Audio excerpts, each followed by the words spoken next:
en una sesión remota, pues sin duda estarán en condiciones que les permitan continuar. Y habremos de hacerlo así entonces, por favor. De todas maneras, si alguno de nosotros requiere estirar un poco las piernas, siéntase en la libertad de hacerlo para continuar con nuestro evento.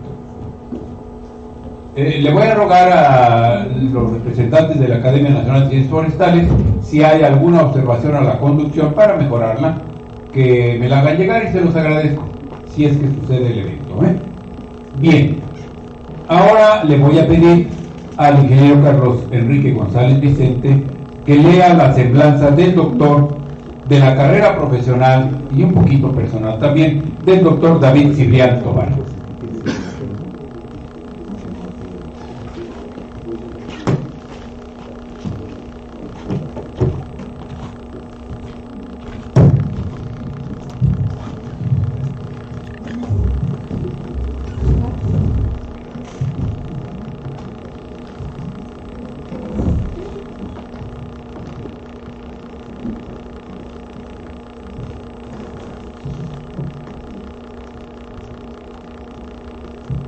Bien, pues nuevamente con todos ustedes, los presentes y los remotos. Para mí, esta responsabilidad de hacer una muy breve semblanza para un referente de la actividad forestal en México, como es el doctor David Cibrián, pues es un honor, con mucho placer lo hago. El doctor Cibrián, pues nació en la honorable Ciudad de México hace ya algunas décadas, no lo voy a balconear, pero desde luego él ha tenido una formación profunda, algo que el gobierno mexicano y las legislaciones mexicanas reclamaron desde hace mucho tiempo. En las leyes del 26, del 43 y del 48, el gobierno mexicano en el tema de sanidad forestal exigía que debían de formarse técnicos, porque no había. Por eso digo que David, ya lo escucharán, es sin duda un referente de la formación y de muchas otras cosas más que tienen que ver con uno de los temas profundos, importantes de la actividad forestal mexicana. Y no solamente tiene una imagen nacional, tiene inclusive una imagen internacional, ya lo verán. Él, además de ser egresado de la institución politécnica del Instituto Nacional, del Instituto Politécnico Nacional, de la Escuela Nacional de Ciencias Biológicas, en la que está un pedacito de mi corazón. Antes de ser ingeniero forestal, yo iba a ser estudiante, porque mi padre fue 2 veces director general de esa institución benemérita, honorable. David hizo su maestría en el Colegio de Postgraduados en la década de los 70 y su doctorado también en el colegio en la década de los 80s y 90s. Pero desde luego uno de los reconocimientos ganado a pulso por su trayectoria, pues es que es profesor investigador de la División de Ciencias Forestales de 1972 a la fecha. Por eso digo, han pasado muchas mentes, muchas generaciones en su actividad docente. Y bueno, él es investigador nacional, una actividad que sin duda ha sido un estímulo justo para muchos de los que se dedican como él de tiempo completo a las ciencias. Últimamente creo que le han dado ahí algunos hachazos al sistema, ojalá y retome su buena conducción. Y a nivel, digamos, de comunidad, pues él ha sido el coordinador de la red temática de salud forestal. Y muchas veces, y esto no sé si esté mencionado aquí, ha sido el promotor de hacer no solamente de hacer ciencia, sino de transmitirla en los famosos congresos nacionales, ¿verdad?, de parasitología forestal, que son un referente también que difícilmente debemos de dejar, porque son precisamente el abrevadero más importante para que los jóvenes se interesen en esta importante actividad. Tienen desde luego el reconocimiento del Premio Nacional Forestal y de Vida Silvestre, que se le otorgó en 1994. Es Premio Nacional Forestal y de Vida Silvestre en la categoría de protección forestal del 95, el reconocimiento al desarrollo forestal rural en México en 2010, desde luego el reconocimiento en el 20º Simposio Nacional de Parasitología Forestal. En algunos de ellos incluso convivimos empujando esta importante rama de nuestra actividad.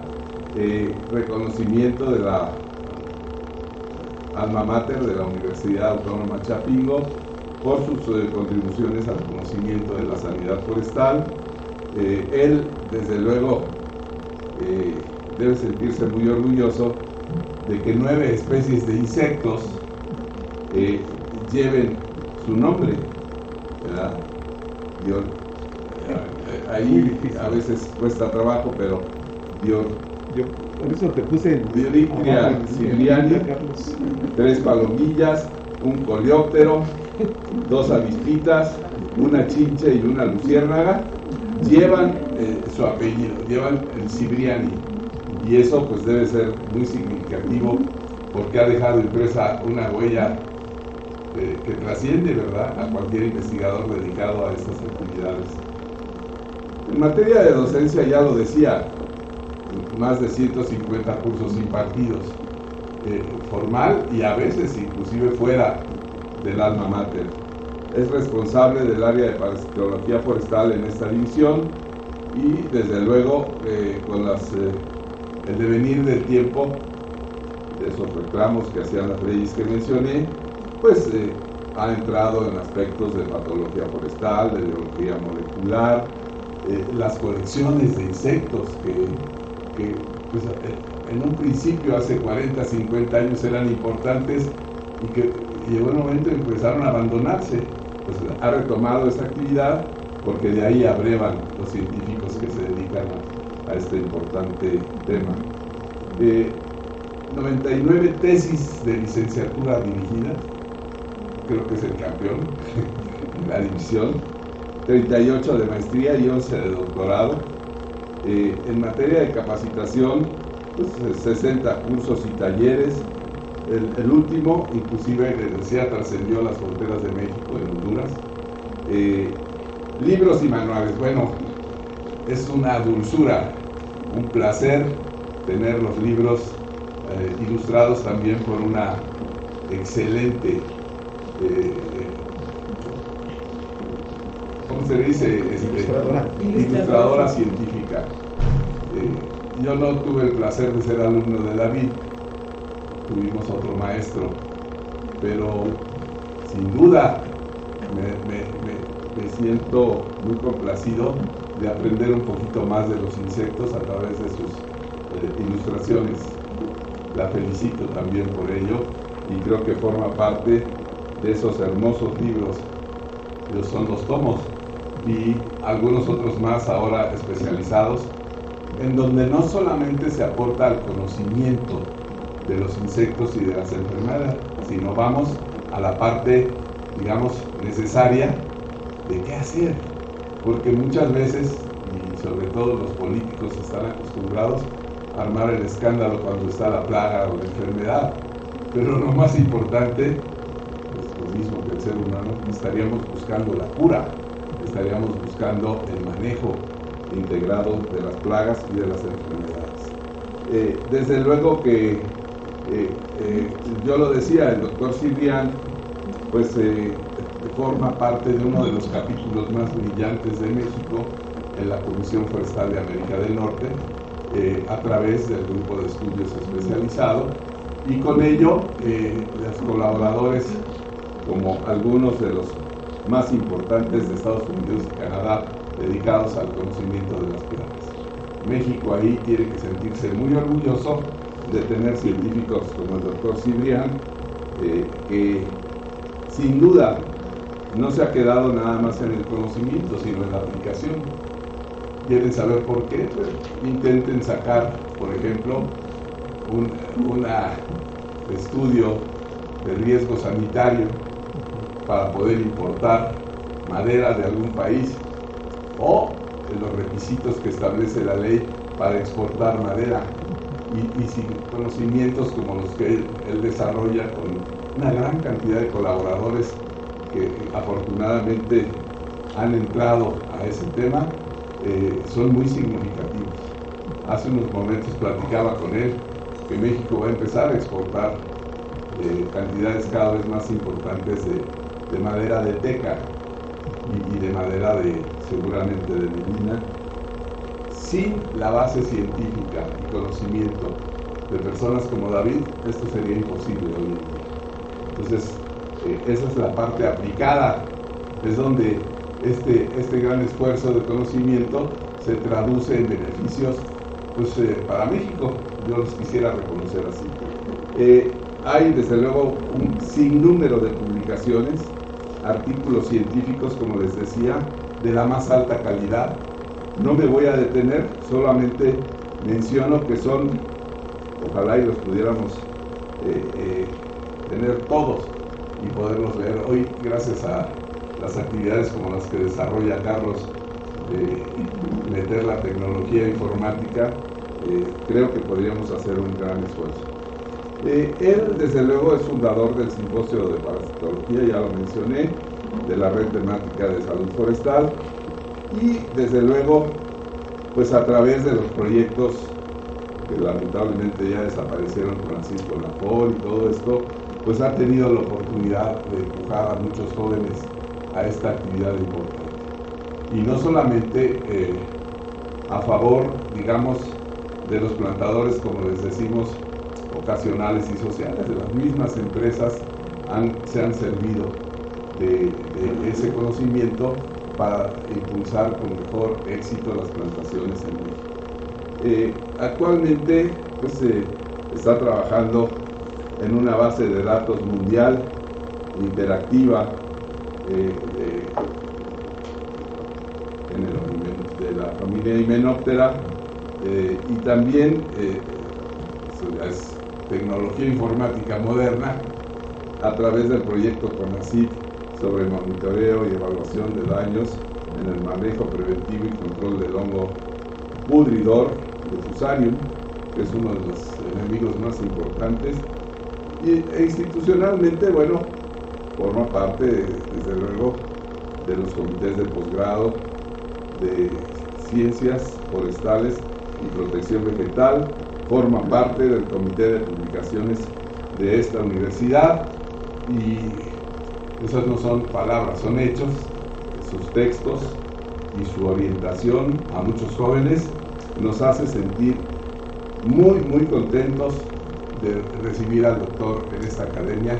Ya el doctor Ramírez Maldonado mencionó, debió haber sido hace tiempo, y no escatimamos en la oportunidad de que estés el día de hoy aquí, doctor, y que tengamos pronto la obligación de que seas un miembro del mundo. Muchas gracias.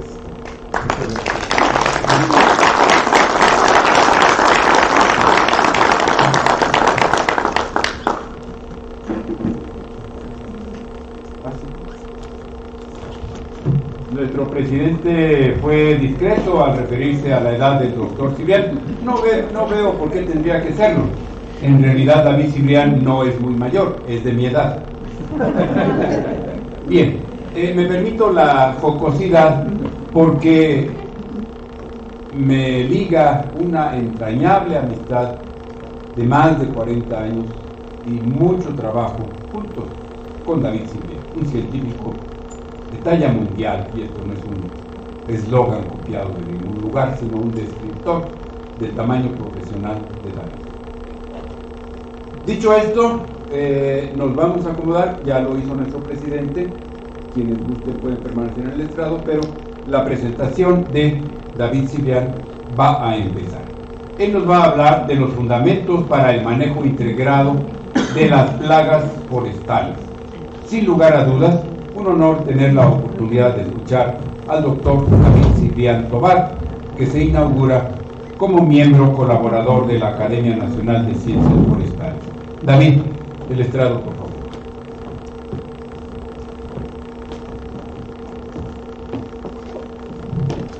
Me sentí abrumado, Carlos, muchas gracias. Realmente, muy amable.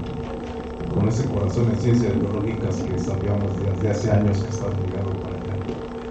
Y muchas gracias por la oportunidad de estar aquí con ustedes y el día de hoy presentarles este proyecto que ahora está cristalizado, ya es una realidad.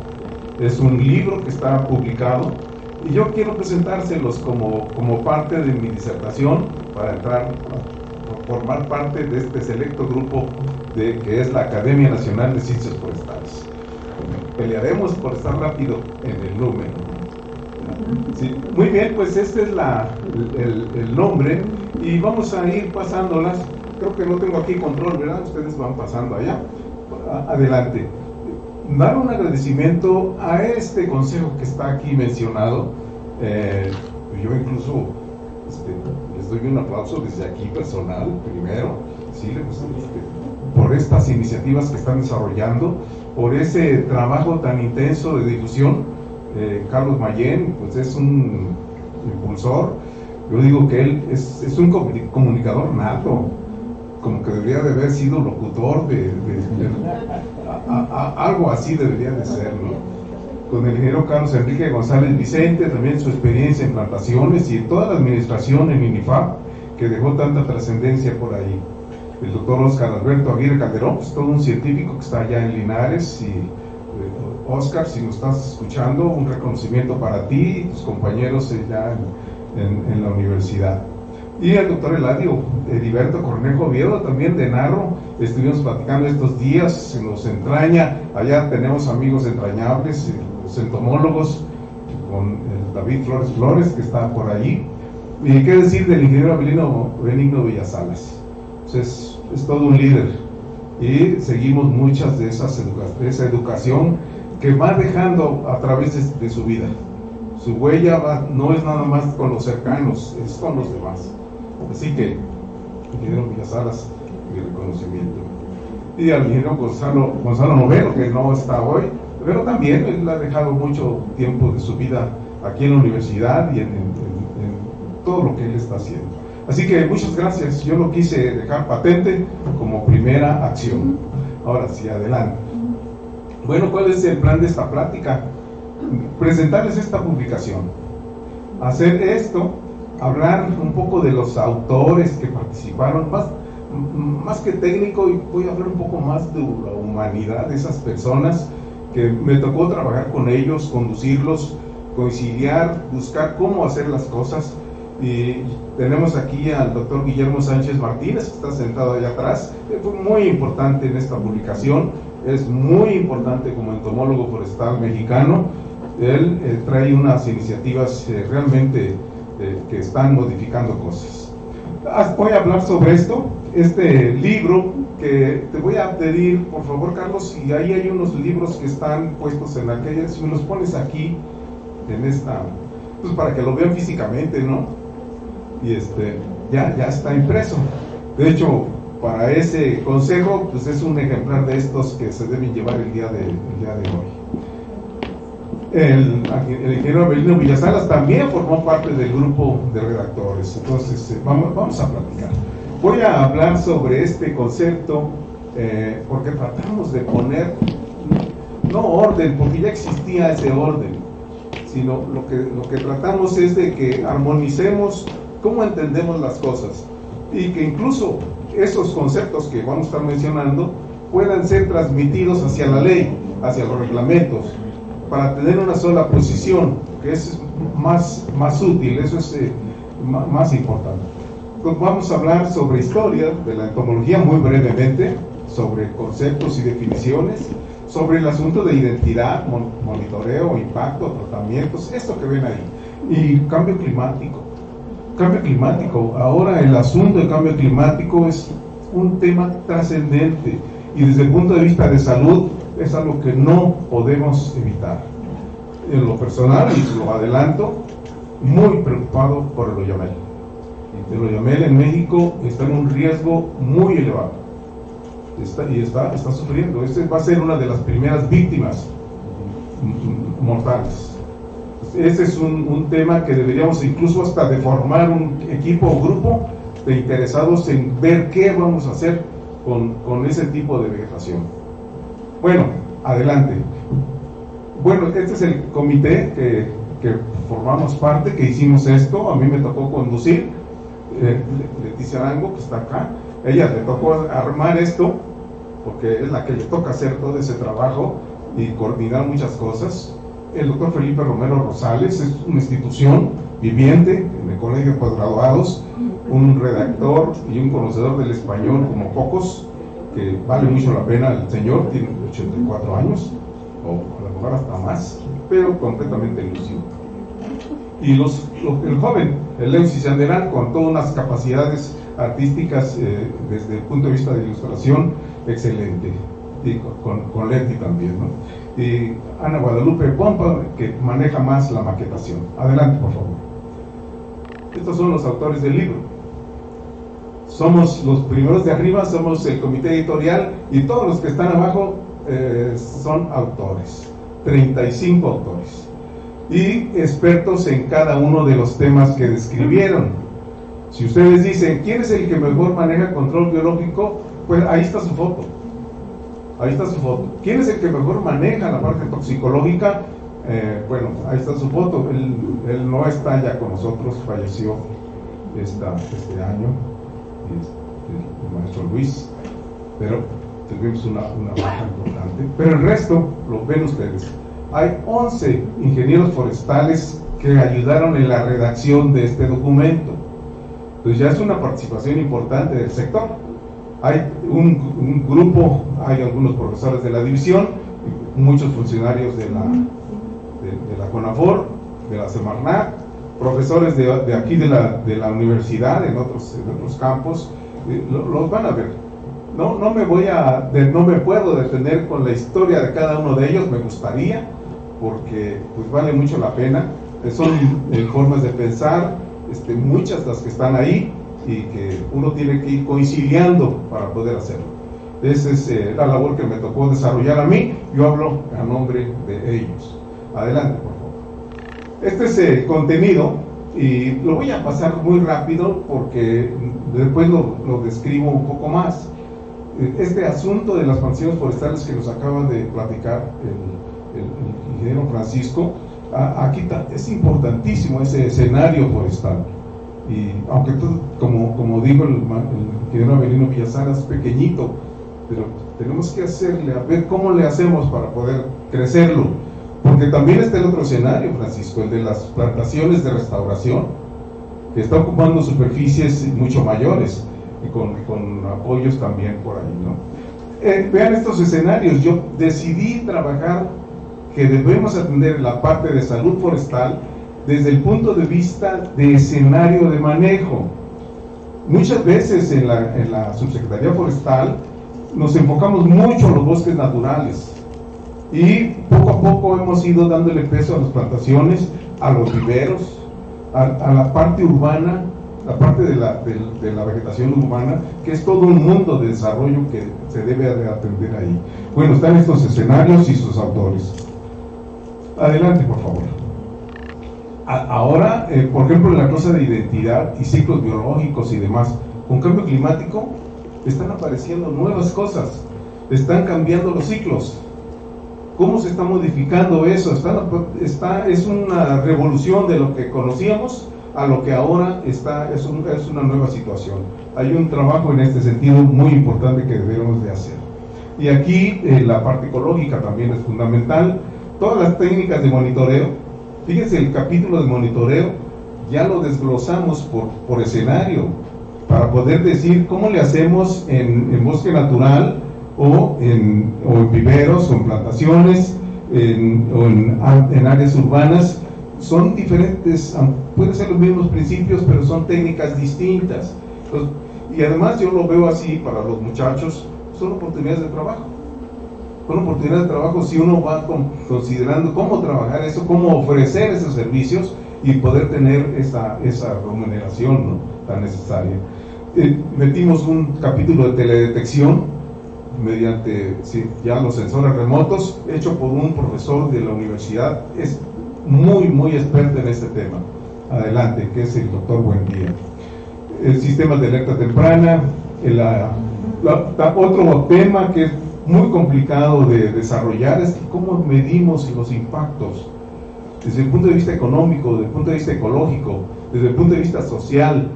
Esos números casi nadie ha trabajado en esa materia, y es la única que puede argumentar, dar bases para que puedan hacerse inversiones, si se sabe cuánto se está dañando o cuánto se puede dañar.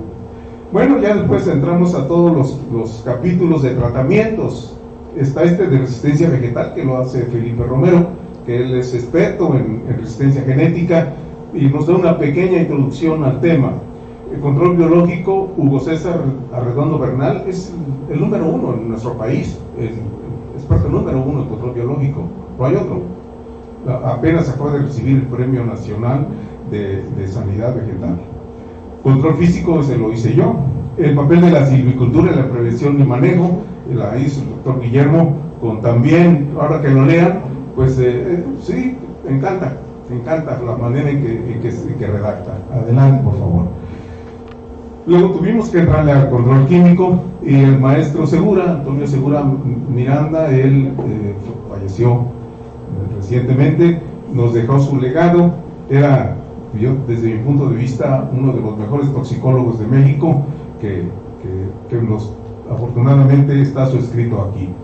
Yo hice un texto sobre insecticidas que se han usado en el ámbito forestal, con el propósito de dar lineamiento en ese sentido, y dimos un fundamento de inyección. Hay un capítulo de inyección de árboles aquí, porque creemos que es una tecnología de mucho valor. Luego, el uso de los semioquímicos como herramienta de control, las feromonas. Ya desde la parte administrativa, lo que se tienen allá en CONAFOR con el sistema de comando de incidentes, una nueva forma de abordar un problema, me parece muy apropiado, y lo presentan ellos. Y la regulación está escrita por quien estaba a cargo de hacer esa regulación: Gustavo González, Oscar Trejo Ramírez, Abel Plasencia, que son funcionarios de Semarnat y de CONAFOR, que están metidos en ese tema, y ellos presentan eso. Y también con la protección del país contra plagas exóticas, que lo hace María Eugenia Guerrero Alarcón, que también es responsable de la protección contra plagas exóticas en nuestro país.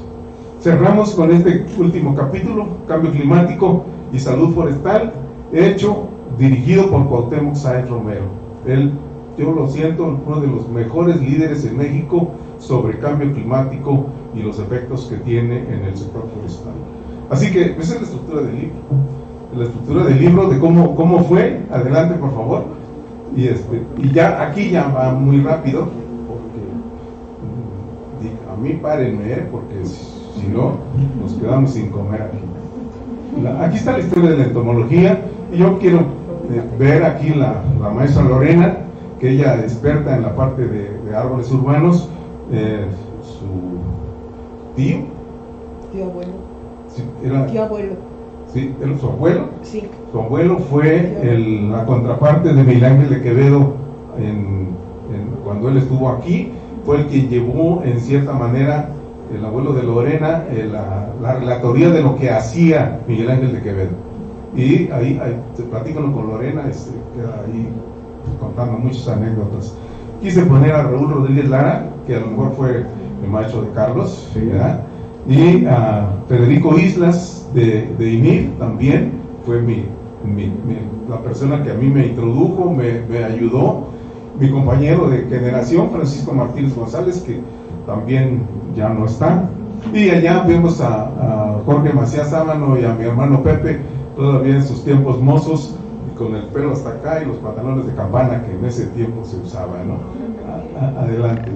Miren, pues esto es una cosa complicada que nos toma mucho tiempo, no lo voy a hacer. Lo que queremos hacer con nuestro libro es establecer definiciones, conceptos, establecer estructura de atención de un problema mayor con aquel diagrama que está ahí. Ese es un diagrama, nos ha costado años llegar aquí, del trabajo de mucha gente, tanto de otros países como nosotros, en reuniones de CONAFOR de varios años, llegar a ese punto. Ya lo tenemos ahí.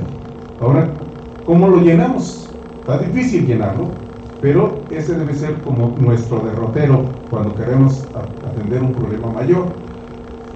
Acabamos de regresar de Honduras, el doctor Guillermo y yo, y allá platicamos sobre la necesidad de desarrollar un programa de manejo de plagas de descortezador en los bosques que ellos tienen bajo este modelo. Adelante, por favor. ¿Se acuerdan que les dije que había escenarios? Ahí están abajo. Y obviamente la regulación natural de poblaciones de plaga, conforme vas pasando hacia la derecha, hacia lo más artificial, la regulación natural se va perdiendo. Es completamente lógico. Nos vamos agriculturizando en la medida que avanzamos para allá. Entonces necesitamos más infraestructura, más inversión, más conocimiento para poder atenderlo. Por eso, cada escenario debe manejarse de manera independiente, de manera puntual. ¿Cómo entenderlo? Y eso lo hacemos aquí. Adelante. Bueno, aquí van a venir una serie de conceptos. Yo creo que no nos vamos a detener en esos conceptos. Solo decirles que aquí está nuestra propuesta mexicana de conceptos de este tipo. No mía, es reunión de varias personas para llegar a este punto. ¿Sí? Ahí está, ese es lo que queremos. De hecho, queremos que este concepto esté en la ley, que en la siguiente versión de la ley pueda ya aterrizar en esa parte. Ahí está la cuestión de umbrales, ¿no? Incluso si ven, aquí en este concepto de plaga entran hasta valores políticos, porque así debe ser. No nada más son económicos, sociales, económicos o ecológicos, también deben ser políticos, porque juegan. ¿Sí? Adelante. El concepto de sanidad forestal desde un punto de vista más de gobierno. Sanidad forestal debe conceptuarse más desde un enfoque gubernamental, en amplio tamaño, y de hecho es más grande sanidad forestal que manejo integrado de plagas. Sanidad forestal se refiere a normas, lineamientos, medidas, procedimientos, todo eso que ustedes ven ahí, para poder llegar a realizar eso.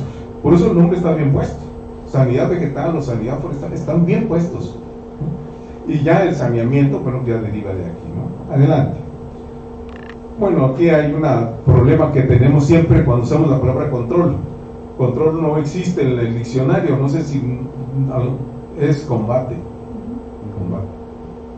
Nada más que estamos tan familiarizados con el término que pues no vamos a dejar de usarlo, yo mismo lo uso.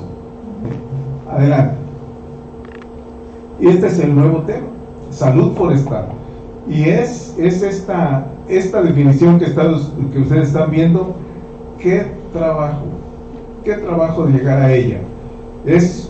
Una buena salud forestal es una condición en donde el sistema de producción tiene alta capacidad de resiliencia y vitalidad, y donde estos agentes abióticos y bióticos no amenazan objetivos de manejo. Fue difícil. Hay alrededor de unas 80, 90 definiciones del concepto de salud. Llegar a que proponemos para que lo usemos en nuestro país. Adelante. Y vean ese monstruo que está ahí, es una ilustración que nos permite llegar allá a salud forestal. Está ahí en el libro para que pues podamos verlo. Adelante, por favor. Reconocemos que manejo integral de plagas forma parte de salud forestal, y salud forestal forma parte del manejo de recursos forestales. No nos podemos considerar fuera de esto. Adelante. Bueno, yo voy a tratar de resumir porque les digo, esto puede ser bastante largo. El concepto de MIC no es nuevo, es un proceso de evolución de cosas que pasaron. Y desde principios del siglo pasado, Bueno, era un enfoque más cercano a lo que era manejo integrado de plagas, porque no había químicos, había que andar usando que el NIL, que el tabaco, que diferentes mecanismos para poder hacerlos, ¿no? Adelante. Fíjense el cartel ese cartel es de España, de Barcelona, y lo que está vendiendo es arsénico. Eran arsénicos para poder hacer combate de plagas y arseniato de plomo, lo ven allá, ¿sí?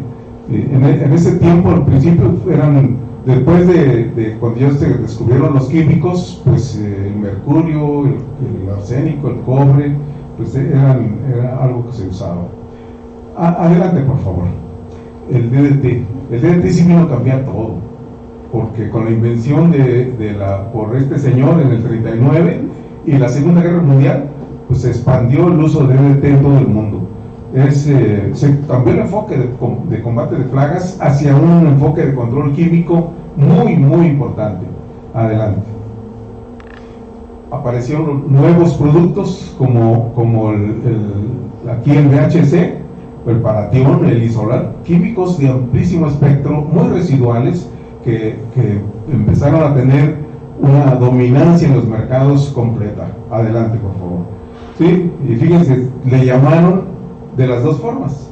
Fue la época negra en el control de plagas por el uso de los químicos, y los que los vendían le llamaron la época dorada de los insecticidas. Depende del enfoque con quien ustedes lo vean, y los dos son, vean, aquel es un comercial de DDT. Adelante. ¿Sí? En el caso de bosques fue impresionante, porque en el 57 el Departamento de Agricultura de Estados Unidos autorizó la aplicación con avión en 3 millones de acres, 1 millón y cacho de hectáreas, para aplicar DDT arriba de las copas de los árboles.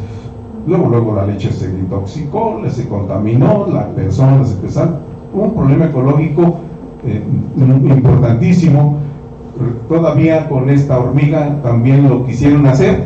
Aquí eran todavía más superficie, 8 millones de hectáreas para aplicar. Y imagínense nomás, Aldrin, que era una cosa muy tóxica, clordano, todos estos, muy difícil. Adelante. Esto pues llegó al extremo de que en el 93 fueron 1.800 millones de toneladas de DDT en el mundo. Adelante. Hasta que esta señora vino a modificar esto, Raquel Carson, con este libro, ella con cáncer terminal, y haciendo su biografía es fantástica para leerla, lo que ella hizo. La EPA surge de su trabajo. De ahí viene la Agencia de Protección Ambiental de Estados Unidos, que tiene influencia a nivel mundial. Adelante. Entonces, pues era control. Ahora, después de eso, le dijeron, ya no vamos a usar nomás el insecticida, vamos a tratar de aplicar insecticidas sin lastimar a los enemigos naturales que están ahí, y a eso le llamaron control integrado de plagas, el CIP. De hecho, yo llevé un curso de CIP en mi maestría en el colegio de posgraduados con Celina, ¿no? Llevamos ese curso ahí. Y ahí ya aparecieron algunos elementos más que se fueron poco a poco avanzando hasta llegar a conceptos como daño económico, umbral económico, nivel de daño económico, que tratamos también de establecer para nuestro país, para México. Adelante, por favor. Y ya a finales de los 70, el CIP se convierte en MIP, y empieza ya la evolución de ese concepto para llegar a eso que le llamamos manejo integrado de plagas agrícolas. Y yo le llegué a manejo integrado de plagas forestales. Le pusimos forestales, porque queremos que nuestro enfoque en México se haga por esta vía, el tratamiento se haga por esta vía. Adelante. Bueno, hay unas definiciones. El MIP realmente es un sistema para tomar decisiones sobre las tácticas que debemos de estar aplicando. Es una estrategia. Los tratamientos de combate son tácticas, y ahí damos definiciones. Adelante, por favor. ¿Sí? Y bueno, hay fundamentos aquí, valores económicos, ecológicos, sociales, políticos, en la definición de todo esto. Ojalá que lo puedan leer, ver, y obviamente recibimos comentarios ya cuando ustedes lo reconozcan. Se deben reconocer que este es un componente del sistema de manejo forestal, cualquiera que este sea, en cualquiera de los escenarios que estaba comentando. Adelante. Ya, estos son los componentes. Y aquí ya me voy a ir muy rápido para no usar demasiado tiempo, pero sí mencionarles cosas importantes. En esta cuestión de identidad, pues, ¿cómo le hacen para combatir una plaga si no saben cuál es? Si no se sabe el nombre, si no se tiene bien determinado como especie, ya no sabes el ciclo biológico, cómo está correspondiendo. Necesitamos hacer eso.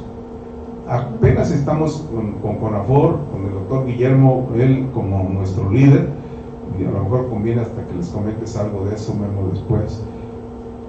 Se quiere hacer un megaproyecto, donde se revise de nuevo, se establezcan nuevas bases en este sentido, con Dendrotonus, con los IPS, con las plagas que son muy importantes, reacomodarlas, porque han cambiado las cosas. Ya no es un ciclo. Por ejemplo, en Oaxaca dicen, no, es que ya no es un ciclo, ya son dos. Oye, no, es que antes lo que estaba abajo era hasta arriba. Entonces eso necesitamos ponerlo en papel, comprobado científicamente, y eso es lo que hace. Está este libro, es el libro que ven ahí, Fundamentos de Entomología Forestal. Ese no es este es el primer volumen. Ese volumen nomás hicimos 1000 ejemplares, y ahorita deben quedar como unos 30 ejemplares de ese primer volumen. Se puede consultar, porque es posible bajarlo, la versión digital, desde esta página que ven ahí abajo. Desde ahí está de manera libre, y yo espero que quede grabado, Carlos, para que pueda poder poderlo ver ahí, ¿no? Bueno, ahí se revisan muchas cuestiones de estas cosas que ven aquí, de esta lista en este tema de identidad de insectos. El doctor Omar Alejandro Pérez Vera está aquí como primer autor, porque metimos un capítulo de toda la parte molecular, de biología molecular, y en su uso en la identificación de insectos. Pusimos una base. Él es biólogo molecular, tenemos un laboratorio aquí pequeñito. El doctor Guillermo tiene más, me da envidia, de la buena, pero en fin, en ese sentido va este tema. Adelante, por favor. Lo de monitoreo, pues ya los habíamos visto, es un montón de temas, de tácticas. Síguele, por favor. Y son muchas formas de hacer monitoreo, desde el mapeo aéreo y del uso de teledetección. Ese es el que ahora, por lo demás, que es más sencillo de entender, esta parte le dejé un poquito más de atención. Les quise poner este ejemplo aquí. Esta es una plaga, es aquel animalito que se ve por allá, que está de color rojo, que apareció en el norte de Puebla y parte de Veracruz, en 23 municipios. Los bosques empezaron a ponerse así rojos. Continuamente hubo presión muy fuerte social de parte de las comunidades, de los ejidos, pequeños propietarios, por el cambio de color durante todos esos años. Y eso quedó grabado en las imágenes.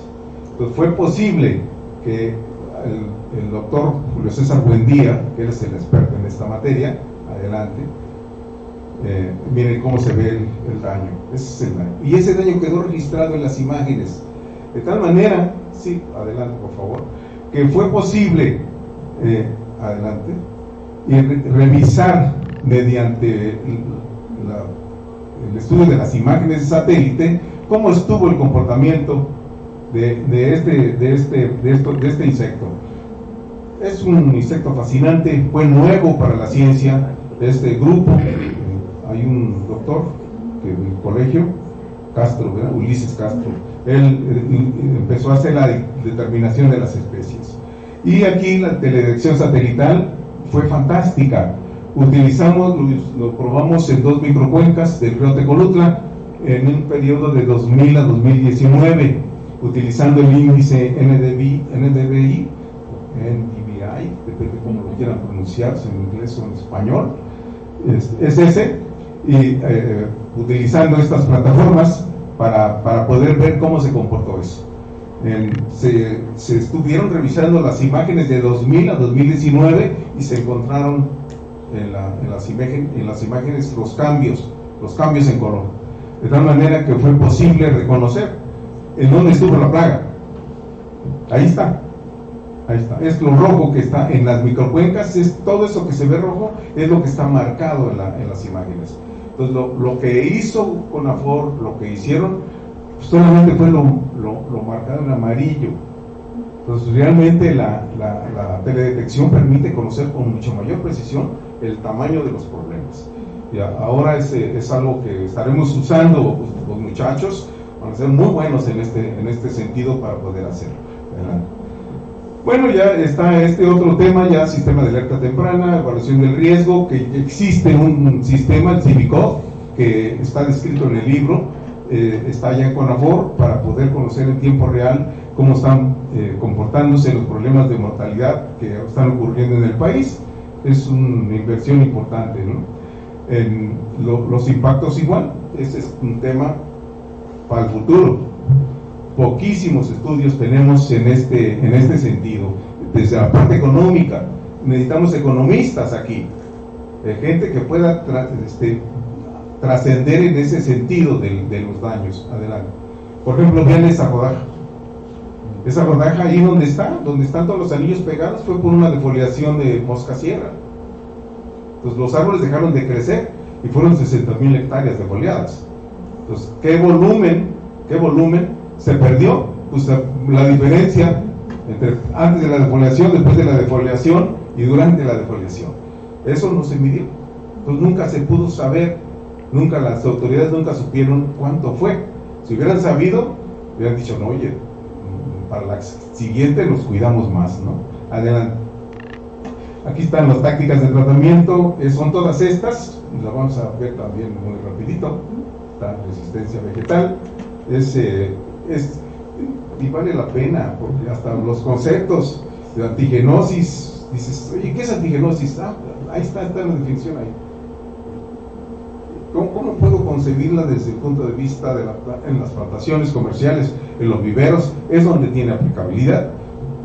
Algo tal vez en bosques naturales, con lo que quede, ¿sí? Antibiosis, tolerancia, evasión, todo eso se analiza y se escudriña por Felipe Romero. Adelante. Y control biológico igual. Yo de control biológico, ¿qué era lo más interesante que les quería decir? Más o menos ya se sabe lo que es esta técnica o esta táctica. Aquí es una serie de definiciones y adelante, por favor. Ahí ves que hay un montón de tipos de control biológico. No sé si te acuerdas, antes nomás era control biológico clásico, nomás decías de uno, y control biológico por incremento. No, ahora hay 5 tipos de control biológico: el control biológico clásico, el neoclásico, el fortuito, el de incremento y el de control biológico por conservación. Y a mí ese es el que me interesa muchísimo. Pase, por favor, porque ese está en el terreno de lo que podemos hacer. Miren, es un control biológico clásico. Tú traes, se mete una plaga de otro país, que en este caso la cochinilla rosada, vas a donde está en ese país y buscas al enemigo natural más apropiado y lo traes y lo liberas aquí. Eso es control biológico clásico. Entonces, una plaga exótica, con el eucalipto decían, es un eucalipto, una especie exótica, y tiene una plaga exótica y tiene un controlador biológico también exótico. Se juntaban las 3 cosas.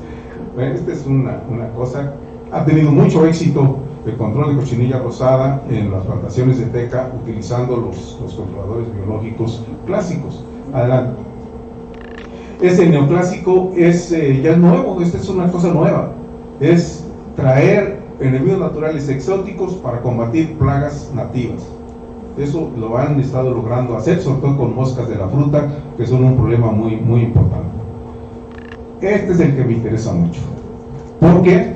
Porque es factible de hacer. Por ejemplo, las plantaciones de restauración, los viveros, la arboricultura, las plantaciones comerciales pueden hacer esto, modificar el ambiente mediante plantar especies que sean que tengan polen o que sean nectaríferas, para ayudarle a los enemigos naturales que ya están ahí. Ahí no vas a manipular insectos, vas a manipular plantas. En ese sentido, esa es una tendencia muy fuerte que viene a nivel mundo, y en la agricultura y en la parte forestal, para poder ayudar a esos enemigos naturales sin que siquiera sepas cuáles son. No necesitas saber cuáles son. Nomás lo que necesitas saber es qué especies y en qué tiempo tienes que hacerlo. Ese es un tema que vale mucho la pena y que desde el punto de vista forestal se puede hacer, porque lo que manejamos es vegetación. Adelante. Bueno, ya viene el control físico, que también es algo muy importante de hacer, porque el control físico lo mezclan, ese lo mezclan con los otros métodos. No hay problema de compatibilidad. Aquí hay una categorización, ya creo yo que por primera vez se está presentando esto en nuestro país, de los métodos, la categorización de los métodos de control físico, que sean pasivos y que sean activos. Se da una clasificación de ellos, aquí la ven. No la voy a poner, no la voy a describir ahora, no tiene caso, pero usa todos estos métodos como herramientas de combate, y uno puede profundizar en el libro, se profundiza sobre ellos, y además se nos dan muchas referencias actuales sobre cada uno de ellos, ¿no? Fíjense, estos son los activos. Los activos ya son métodos que tú estás haciendo para matarlos directo. Nosotros traemos aquí en Chapingo, pues aquella máquina, ese implemento de motosierra que recientemente logramos tener la patente por parte del Ministerio de Patentes, no me acuerdo cómo se llama ahorita, pero nos dio la patente por 10 años de esa máquina que ven ahí. Nuestra máquina tiene ciertas limitaciones, está muy pesada, tenemos que trabajar con ella para hacerla más ligera, pero funciona de maravilla. Esa maquinita de combate de descortezador con ese implemento puede expulsar a los insecticidas del bosque. Podría este control ya no necesitar agua. Podría una brigada solo moverse en bicicleta o en su caballo o en la camioneta con solamente motosierra y combustible como su estrategia de combate. Facilitaría toda la logística de tratamiento en esa vía. Entonces, no es una idea nuestra, es una idea de Europa, de Estados Unidos. Ahora que fuimos a Honduras, ¿verdad?, el presidente de la Asociación de Silvicultores dijo: oye, vi tus videos en YouTube de tu máquina y ya hice la mía. Y ellos tenían la suya y nos ganaron, porque lo lograron quitarle la espada y la hicieron más cortita con menor peso. Digo, no, pues vamos a sumar esfuerzos para aprovecharlo, ¿no? Igual el uso de las astilladoras. Las astilladoras pueden ser una solución fantástica para combate rápido, porque te permite pulverizar, matar por golpe, y además puedes utilizar ese chip como un producto que se puede vender. Entonces, creemos que la estrategia de control físico debe ser más, con tener más desarrollo. Igual el uso de fuego. El uso de fuego es un problema. Pues yo pensaba ¿se acuerdan cómo están los pollos dando vueltas en el rosticero? Así me imaginaba los troncos dando vueltas en algún rosticero para ir matando los insectos y ya echándolos, ¿no? Adelante. Bueno, ahí están todos los métodos activos, que es mecánico, térmico, el uso de agua, para todo esto y dónde pueden ser usados.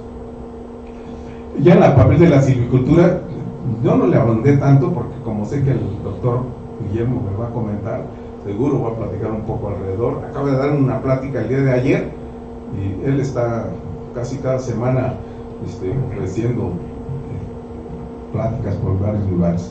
Estas cuestiones son importantísimas, y ahí otra vez el forestal tiene mucho que ver en este sentido de incrementar o empeorar la susceptibilidad que tienen los árboles a las plagas. Aquí este es un capítulo que lo toca el doctor Guillermo.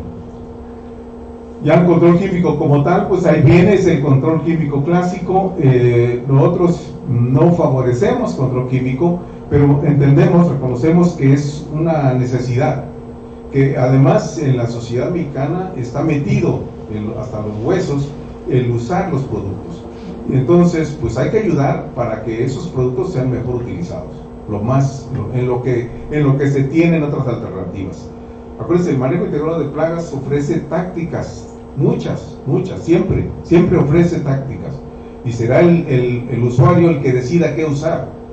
Yo lo equiparo eso siempre al menú de restaurante. En un menú de restaurante tú comes lo que tú quieres de todo lo que hay. Así pasaría en este sentido al atender un problema. Adelante. Bueno, aquí están estas clasificaciones de insecticidas.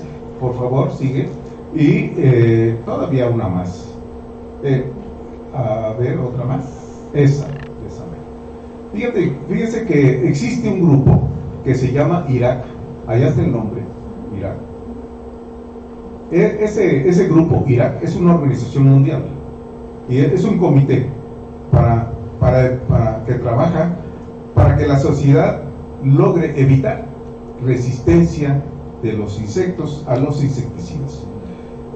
Este comité Irak genera listas anuales cada año sobre los productos que están vigentes y sus modos de acción.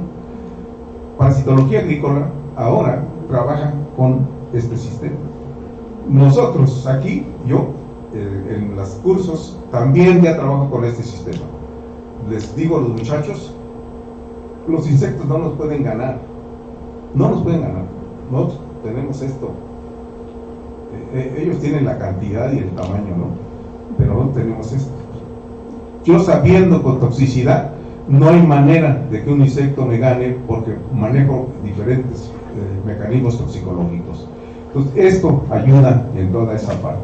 Así que lo hace aquí con el maestro Segura, y también se hace todo un desglose de manejo y uso seguro de estos productos. De todo, todo viene, desde cómo lavar, lavar los envases, cómo vestirse. Por ejemplo, ese diagrama dice lo primero que te debes poner, lo segundo, lo tercero, lo cuarto, lo quinto, y te lo debes quitar en el mismo orden para que no te dañe al momento de estar aplicando. Adelante. Bueno, este es lo que me tocó hacer a mí, y ya basándome en Irak. Adelante. Y esta es la técnica de inyección. También decirles que esta es una metodología que cada vez está más popular. Ya hay un montón de patentes. Yo quiero mostrarles la de la derecha. En la imagen de la derecha, esa tripa que ven allá, es invento de aquí del laboratorio. No es mío, es el Israel Aquino Bolaños, es el inventor. Tiene un primo que es físico de fluidos, y digo, yo te ayudo a hacerlo, y está aquello. Funciona también como cualquiera de las otras importadas, con un precio mucho menor. Entonces ya nuestro método, hay varias gentes que están desarrollando métodos de inyección. Este es uno que se está trabajando en este sentido, y que desde mi punto de vista tiene todavía mucho futuro. Adelante. Las feromonas igual, Jorge Enrique Macías Ámano fue otro de los autores que está en varias partes del libro, y aquí presenta un texto sobre usar estos productos para poder repeler poblaciones de insectos, para poder confundirlos o para poder concentrarlos. También en ese sentido va este capítulo es de combate. Adelante. Aquí está el sistema de comando de incidencias, que es lo que hace CONAFOR. En ese sentido, ahora se regula la atención de una plaga, ya como mediante el mismo mecanismo que se atiende un incendio. ¿Sí? Ya llegamos, ya nos juntamos. Adelante. Y la normatividad con el saneamiento, que sigue siendo un problema. El saneamiento, la notificación de saneamiento sigue siendo un problema por la tenencia, no tanto por la norma. Muchas veces nuestra organización social, que comentaba el ingeniero Francisco hace rato, genera muchas ataduras nuestra forma de ser. Adelante. Las tácticas de protección contra plagas exóticas, que estamos amenazados por diferentes cosas que se están moviendo en el mundo, también aquí se menciona. Adelante. Y por último está este cambio climático. Pues estamos clarísimos de que esto viene un problema mayor y mayor en la medida que nuestros bosques y nuestro país, nuestro entorno tenga estas modificaciones. Nosotros vivimos aquí en La Gloria, en Chapingo, porque este año está lloviendo bien. Vemos el mapa de sequía, de monitoreo de sequía, y no estamos amarillos, estamos bien, pero vete a Tlaxcala, de ahí para allá ya está amarillo, o vete para arriba y está difícil. Así que, ¿qué opciones de manejo se tendrán en este sentido? Pues es complicado, ¿no? Adelante. Bueno, por último es cómo organizar todo esto en una toma de decisiones que hace esta cosa. Por fin, la conclusión: en las condiciones de México, ¿es posible y deseable aplicar el concepto de manejo integrado de plagas forestales? Mi respuesta es sí. ¿Para cuáles? Para las más importantes. Para las otras que no son importantes, usa combate, control. Usa la tecnología más sencilla. Solamente para los que son muy grandes, sí hacerlo, ¿no? Adelante. Pues muchas gracias por su atención. Yo los aprecio mucho la oportunidad de estar aquí.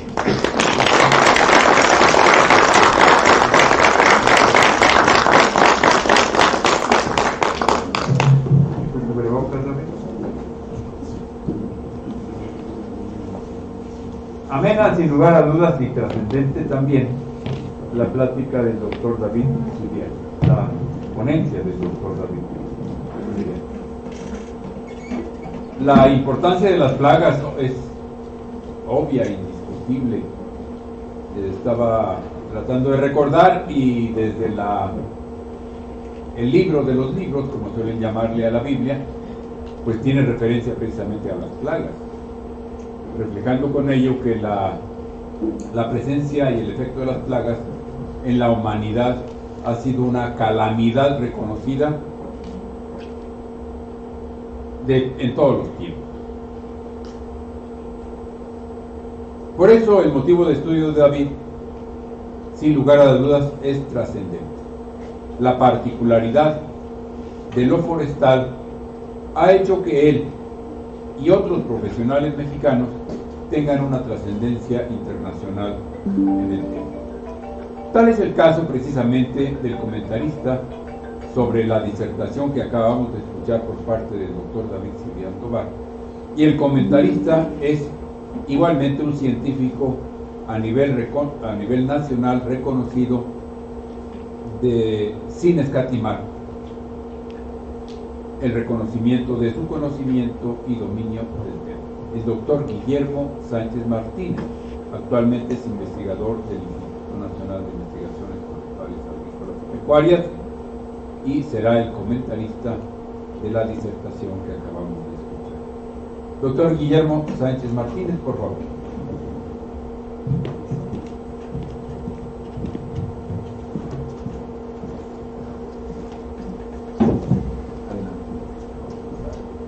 Adelante.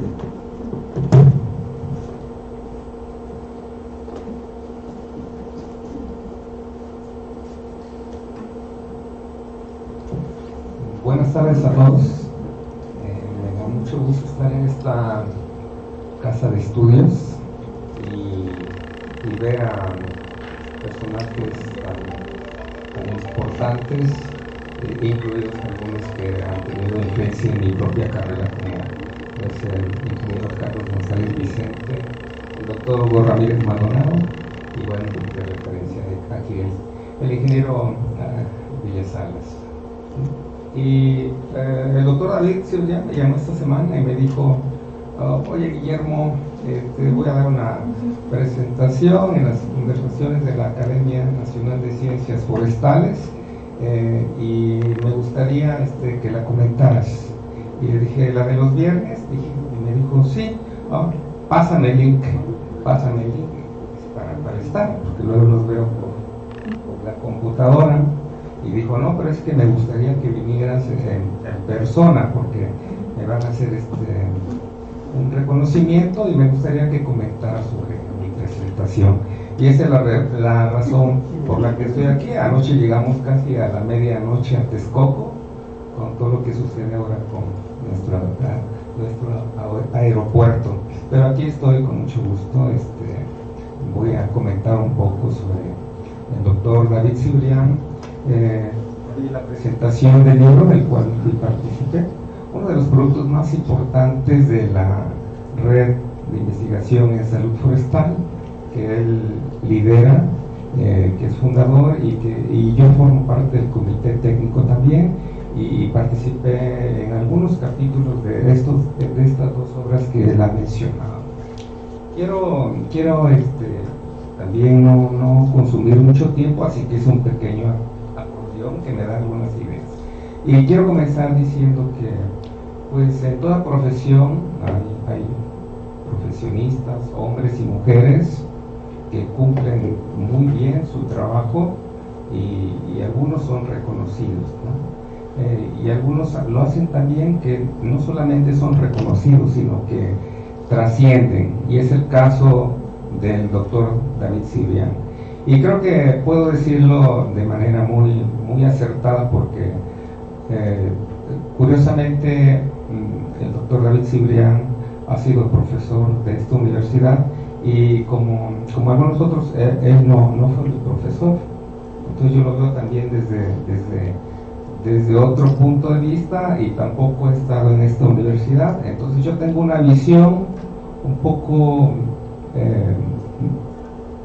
por fuera, y cómo lo vemos nosotros los profesionistas que nos dedicamos a esto del estudio de los insectos, cómo lo vemos desde fuera. Él ha trascendido, él ha dejado un legado muy grande. Yo la otra vez saqué la calculadora y dije, bueno, ha dado más de 150 cursos, y ¿cuántos alumnos por salón? Pues son miles, ¿no? Son miles de estudiantes, y después de pronto me lo encuentro en Chihuahua, en la Sierra Gorda, en Oaxaca. Entonces no es solamente un profesor investigador de aula y de laboratorio, sino siempre también un profesor que ha aprendido y ha enseñado en el mismo bosque, ¿no? Y en las plantaciones y en los viveros. Yo lo veo como un profesor investigador un tanto hiperactivo. En este curso que fuimos a dar hace un mes aproximadamente a Honduras, tuvimos prácticas de campo en sábado y domingo, porque las personas de allá pues querían sacar el máximo provecho, pues, de los que visitamos el lugar. Entonces andábamos el sábado, domingo en el bosque, con lluvia, pero ni la lluvia lo amedrentó para estar allí en las exposiciones de monitoreo de insectos, del control de insectos descortezadores, de monitoreo de plagas en los viveros. Entonces estamos hablando, pues, que es un profesionista extraordinario, y así lo vemos, y no solamente desde ahora, porque desde sus inicios de su carrera, como lo mencionaron, él fue de los primeros que abrió puertas con nuestros colaboradores de los países vecinos, Norteamérica, de Canadá, muy conocido de entomólogos tan importantes como lo es quien Harry O. James, por ejemplo, estudioso de conos y semillas, o Malcolm Furniss, una referencia en Estados Unidos también sobre insectos forestales en general.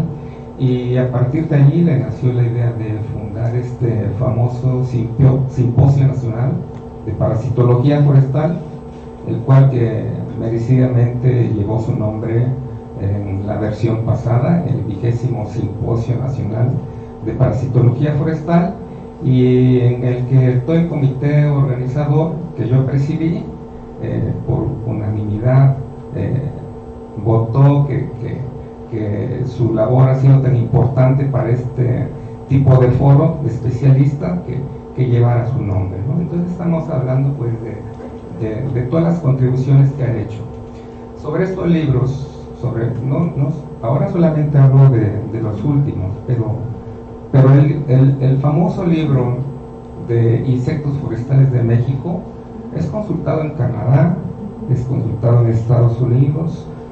Yo estudié en los Estados Unidos, siempre me preguntaban dónde podían conseguir el libro de insectos forestales, el libro de enfermedades forestales en México también, Y son libros, todos estos libros son libros que, si ven, la principal característica es que refleja la habilidad que ha tenido el doctor David Cibrián para propiciar esa colaboración entre diferentes autores y hacer que 30, 34 autores o 18 autores cumplan en tiempo en hacer sus manuscritos y atender todas las ediciones requiere de mucho esfuerzo, ¿no? y por supuesto de la colaboración de otras personas, revisores, ilustradores como la maestra Leticia.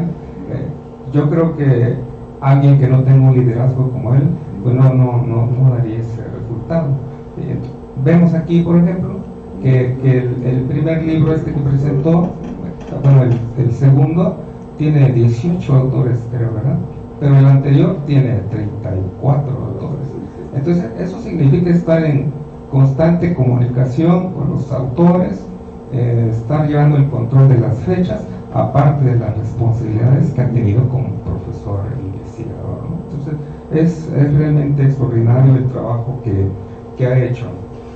Y también yo puedo afirmar que, porque conozco lo que significa identificar y caracterizar una especie, decir que el doctor David tiene 9 especies de insectos forestales, no es como algo que pueda suceder de un año para otro, requiere años de estudios para finalmente llegar a la conclusión que, bueno, esta es una nueva especie y vamos a ponerle un nombre.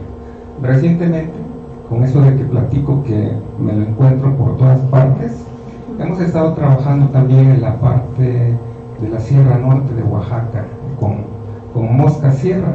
Y es muy interesante porque de pronto hay un problema y en ese momento se empieza a poner atención y después se dice, oye, pero es que esta especie que dicen que es Saliprium falsus no parece, ¿no? Eso es algo característico de un investigador.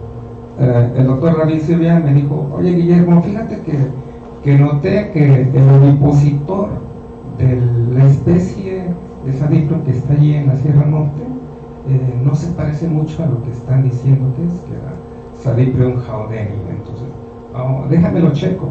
Luego lo chequé y digo, efectivamente no es Saliprium jaudeni. Pues vamos a trabajar.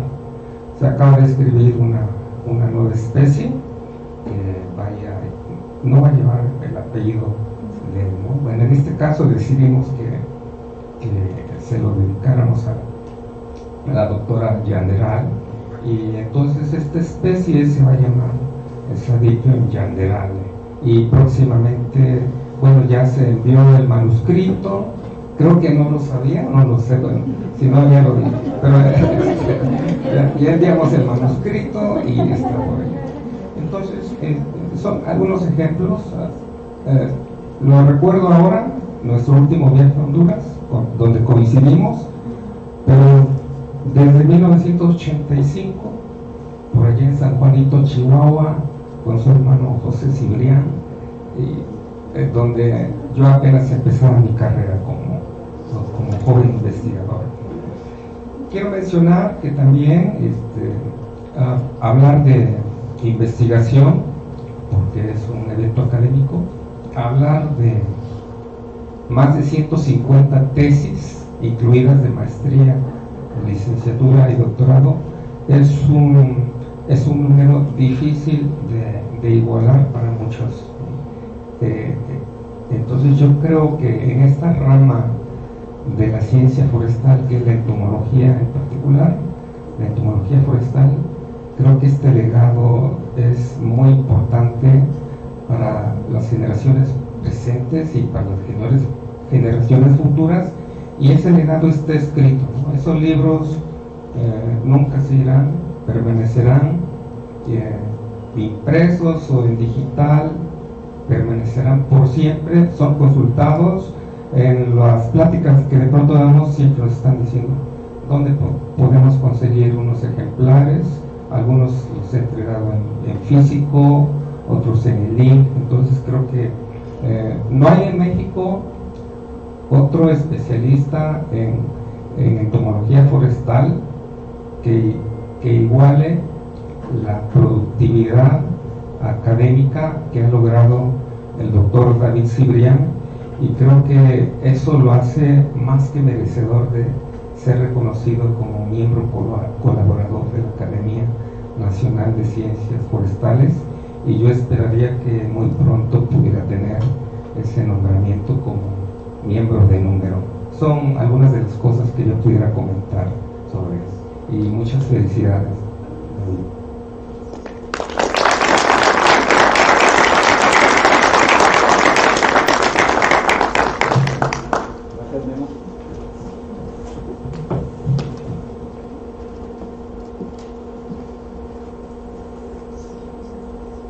Muchas gracias al doctor Guillermo Sánchez. Debo comentarles que de él sabemos que en otro momento, en otras circunstancias, es un extraordinario charlista de algunos temas filosóficos que tuve oportunidad de escuchar de su dicción. Ojalá algún día volvamos a tener la oportunidad de saber de esa erudición. Y por supuesto, confiesa, como muchos lo hacemos, un reconocimiento indiscutible para David Cibrián Tobar. Y ahora, para la doctora Yanderal, vaya qué honor, sin lugar a dudas. Y hasta ahí lo voy a dejar, porque voy a mencionar a una familia muy, muy productiva de mexicanos de primera línea, incluyendo el equipo de trabajo de David, en donde se han sumado algunos jóvenes, hombres y mujeres, que han deambulado muy productivamente por los pasillos de esta institución. Pues muchísimas gracias por los comentarios, Guillermo. Estaban previstas algunas preguntas y comentarios. En caso de que hubiera algunas preguntas, el maestro Carlos Mayén nos las podría inducir. Carlos.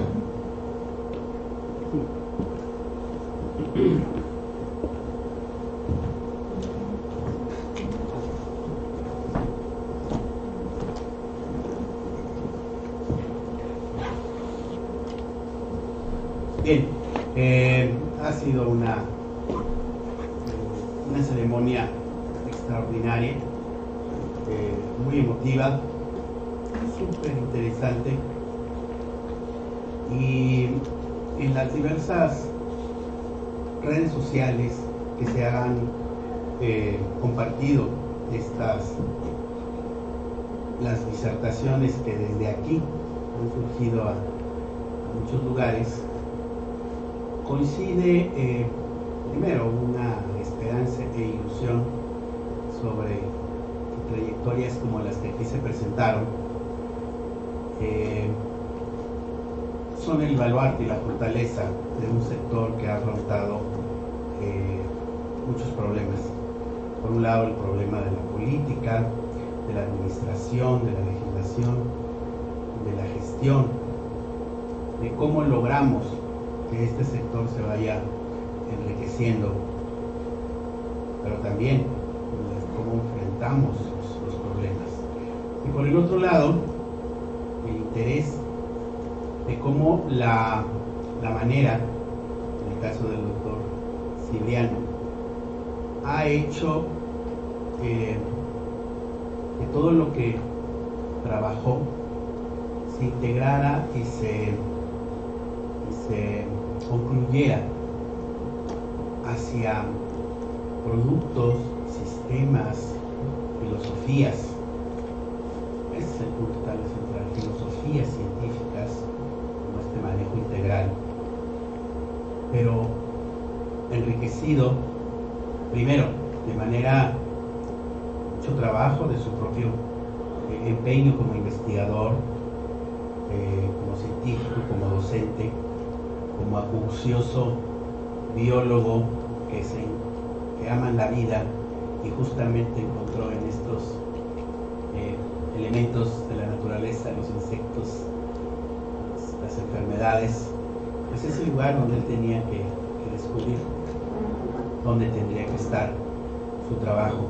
Pero además la integración del trabajo en un colectivo amplio de estudiantes, alumnos, colaboradores, colegas, amigos. Esto es el sentir generoso y extraordinario de la gran mayoría de las personas que han compartido estas comunicaciones, felicitaciones, y seguramente en la retransmisión,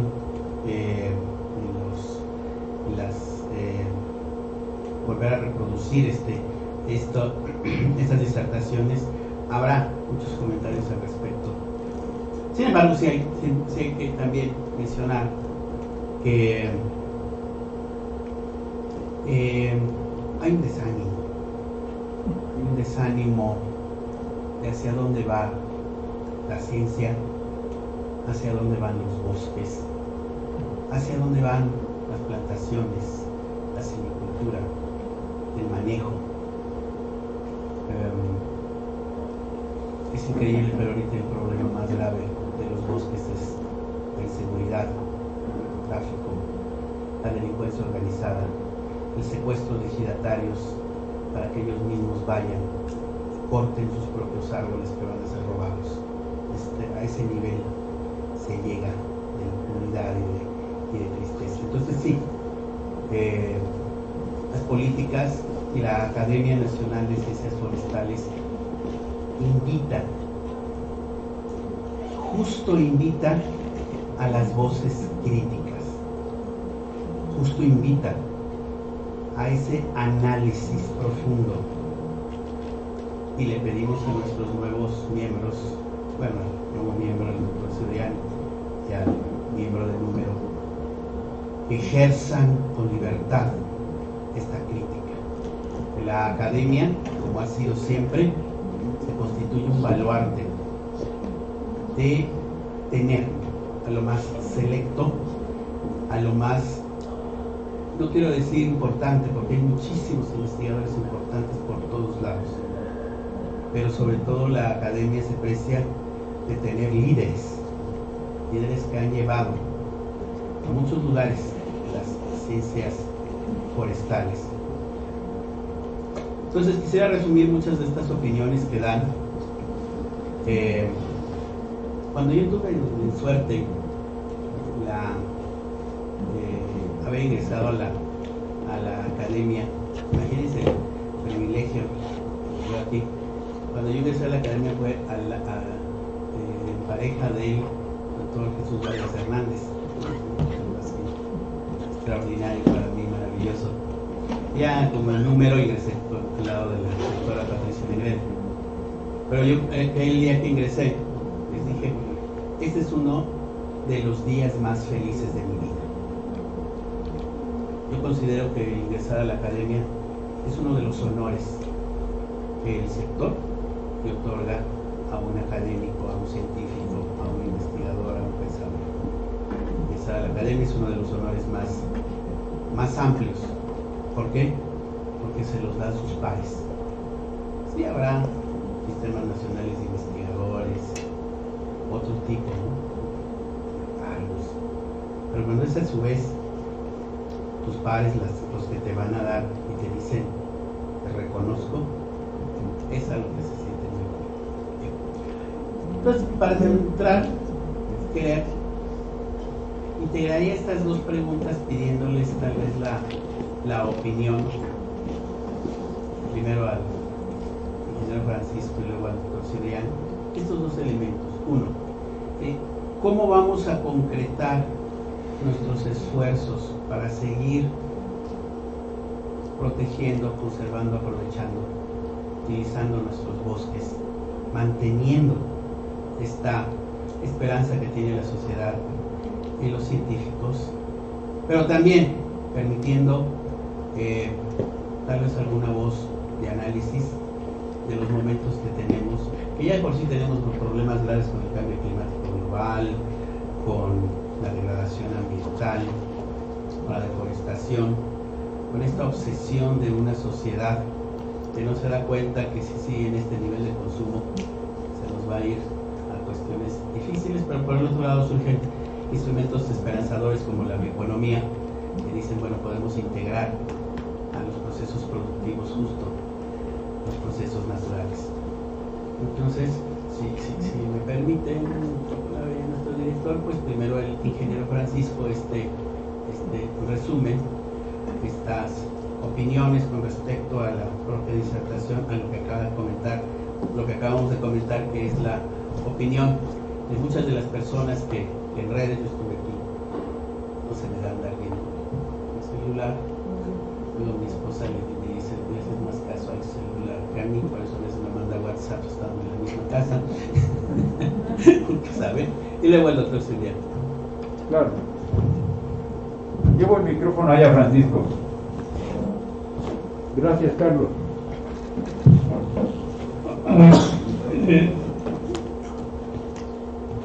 ¿Cómo vamos a concretar, esa sería la pregunta, la aplicación, supongo que lo que hemos expuesto aquí, digo, para hacer la pregunta más concreta?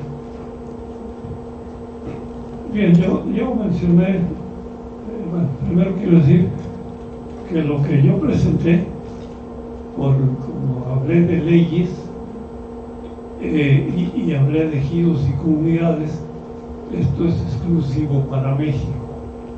Esto no aplica en Argentina, no aplica en Brasil, o algunas cosas pudieran por ahí venir. Pero nuestras leyes dan esta opción y no aplican allá. Entonces, tenemos que pensar en cómo está la sociedad rural y cómo los ejidos y comunidades pudieran aprovechar lo que se presentó por mi parte. Y yo mismo al final pues llego a una conclusión. Aparentemente no hay limitaciones legales y aparentemente, como alguien dijo, los problemas económicos es muy fácil resolverlos. Lo único que se requiere es mucho dinero y alguien que lo ponga y alguien que lo sepa manejar, y ahí es donde está el problema. Yo presenté al final de mi presentación, decía que pues hace falta organizar a los ejidos, hace falta que la autoridad promueva, hace falta que alguien coordine, y políticamente yo no veo que se estén dando pasos a nivel nacional para integrar a los ejidos y las comunidades a la producción. Recuerden lo siguiente, desde mi punto de vista: cada comunidad es una pequeña nación dentro de nuestro territorio nacional.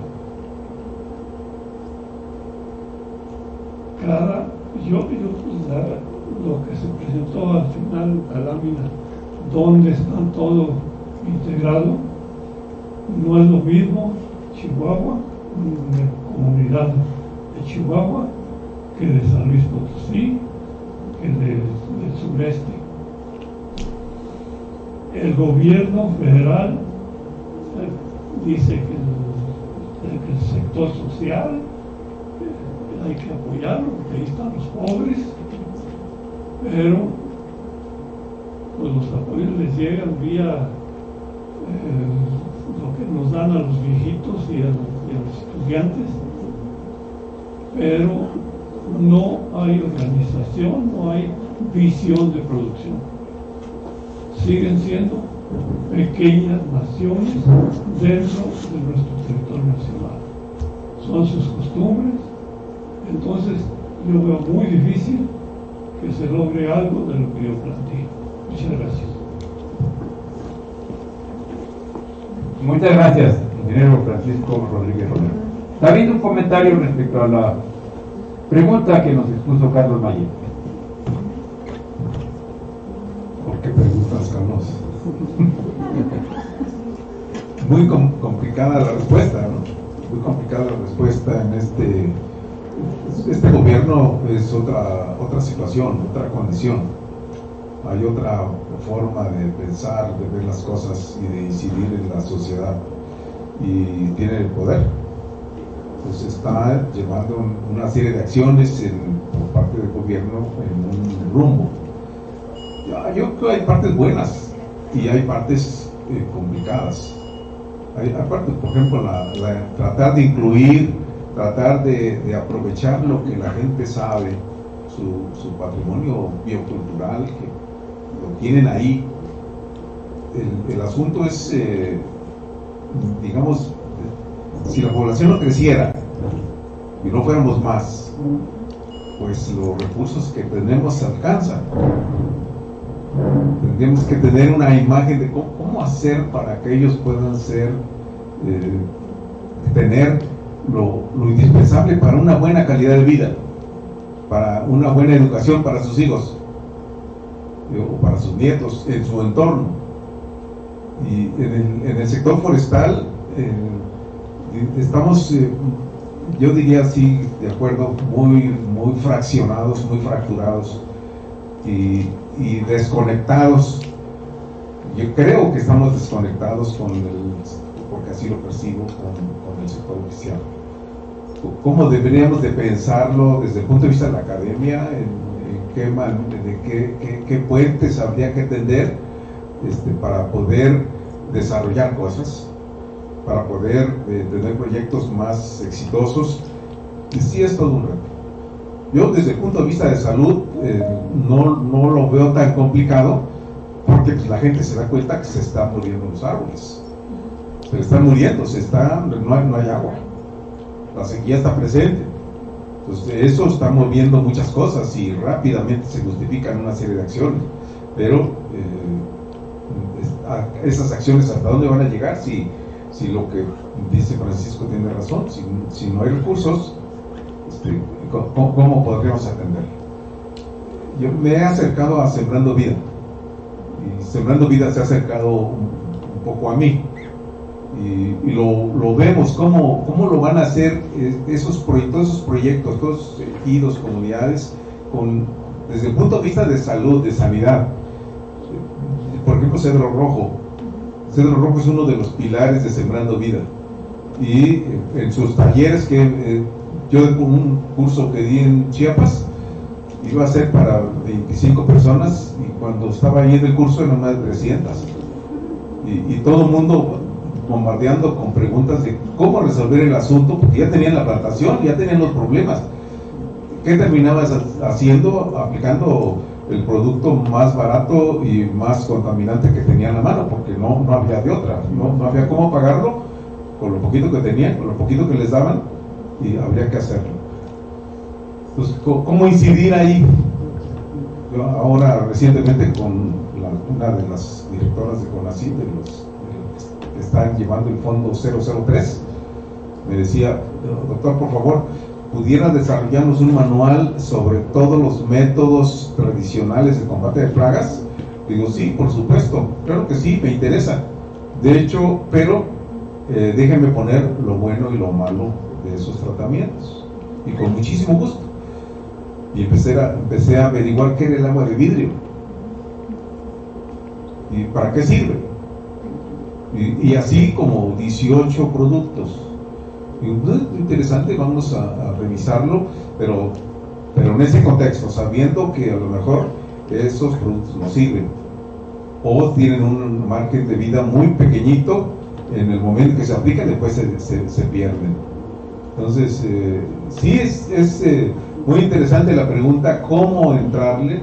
Y yo creo que las respuestas son varias, habría que parcializarla para poder empezar a enfrentarlo, y sobre todo con los muchachos, con ustedes, con los estudiantes. ¿Cómo llegarle?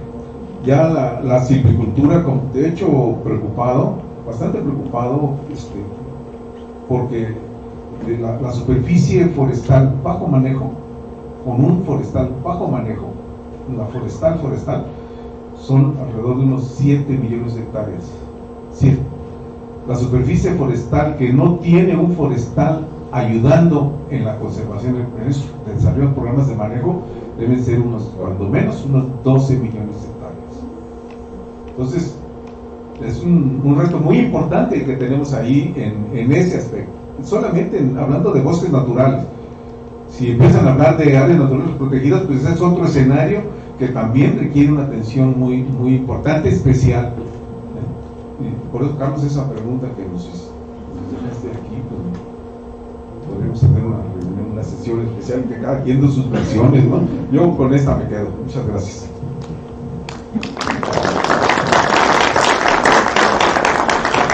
Sin lugar a dudas, el tema daría para un simposio. ¿Nos permites, Carlos? Vamos a proceder a la entrega de la venera y enseguida tendríamos un momento. Sin lugar a dudas, el tema da para una exposición y un simposio completo. ¿Cuál será el desarrollo forestal? Pues respecto a las plantaciones, respecto a la salud del sector forestal.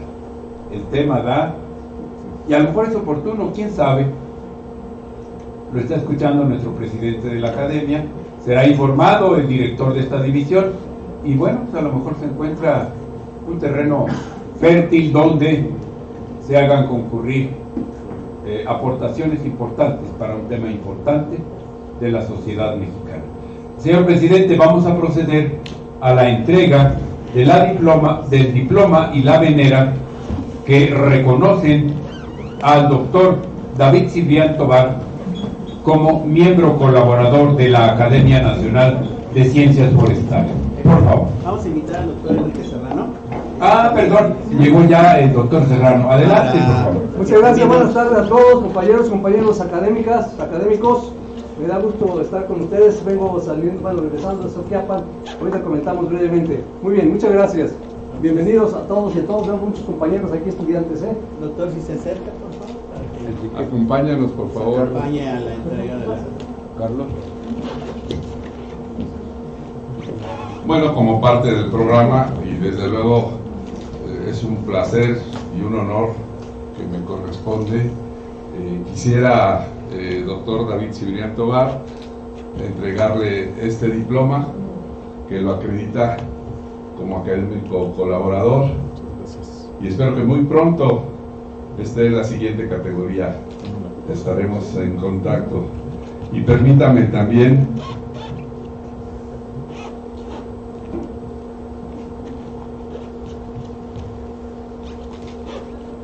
colocarle su venera.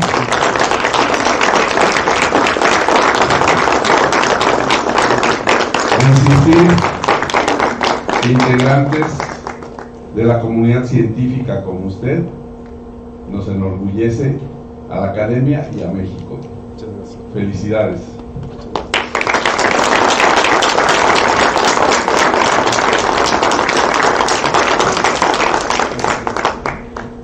¿Conduces? Felicidades. Bien. Doctor Cibrián, felicidades. Gustan tomar asiento, vamos a continuar con nuestro evento. Tenemos una actualización debido a que el director de la división, ¿sí gusta? De la División de Ciencias Forestales, tengo la satisfacción de que no se encuentre ya todavía en este evento, y quiero pedirle que nos ofrezca, perdóname Enrique, Carlos, ¿tú querrías decir algo?